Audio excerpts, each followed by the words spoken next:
अस्सलाम वालेकुम। I am doctor ग़ुलाम अब्बास। रमज़ान शरीफ में अक्सर लोगों को ये शिकायत रहती है कि उनके मैदे में बहुत तेज़ाबियत रहती है, जिसमें सीने में जलन पैदा होती है, थ्रोट में जलन फ़ील करते हैं, मुंह उनका खट्टा-खट्टा सा रहता है। तो इससे बचने के लिए क्या करना चाहिए?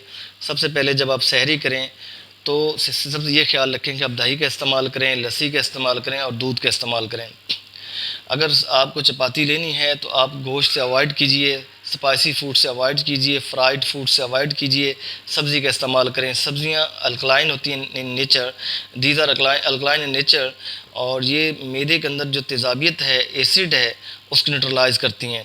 इस तरह आपका दिन बहुत अच्छा गुजरेगा।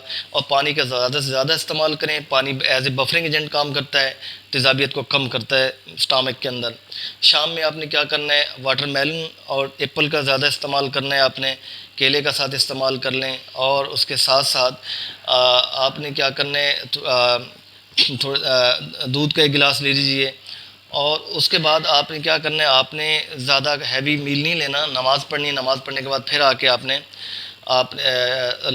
फ्राइड और फास्ट फूड्स का इस्तेमाल नहीं करना, चाय का इस्तेमाल नहीं करना। अगर आपने खाना खाना है तो सब्ज़ी के साथ खाना लीजिए, और लेस स्पाइसी हो, ऑयली कम हो, और उसके साथ साथ उसमें मसाला जात की कमी हो, वो इस्तेमाल करें।